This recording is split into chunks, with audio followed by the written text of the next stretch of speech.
Activité en berne au sein des régies financières à la suite de la grève générale entamée ce lundi 13 juillet 2020 au sein des administrations des impôts, des douanes et du trésor public.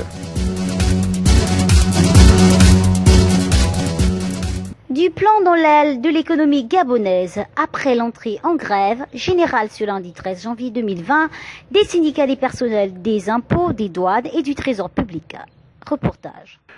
L'heure est à la rupture du dialogue entre syndicats des régies financières et leur tutelle avec pour pomme de discorde le non-respect par l'administration des engagements contractés lors de précédentes rencontres avec les représentants des travailleurs dont les principales revendications portent sur le paiement des primes et sur la régularisation des situations administratives de plusieurs centaines d'agents en attente de recrutement à la fonction publique depuis plus de 10 ans pour certains.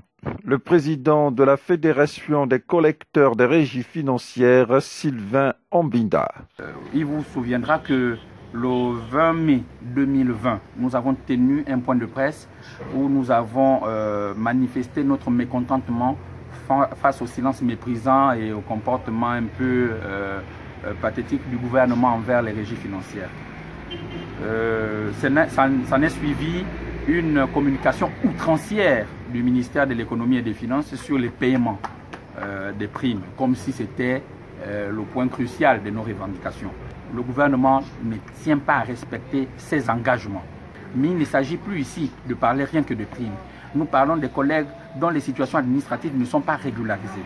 Nous avons dans les régies financières des agents qui ont plus de 10 ans de carrière dans l'administration publique, mais qui ne sont pas intégrés et qui ne vivent que de ces primes.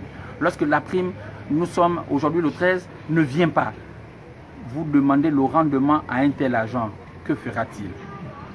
Donc nous disons aujourd'hui, pas de situation administrative, pas de régularisation des situations administratives, pas de reprise de travail. Face à la persistance du déficit de communication entre les parties, les syndicats des régies financières disent solliciter l'arbitrage du chef de l'État.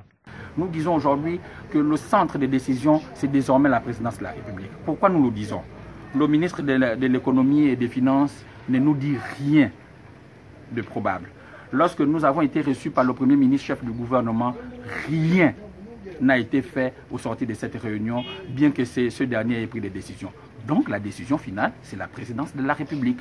Nous devons nous asseoir avec la présidence de la République afin de signer un contrat de performance et des objectifs bien assignés pour que les régies financières soient dans le calme.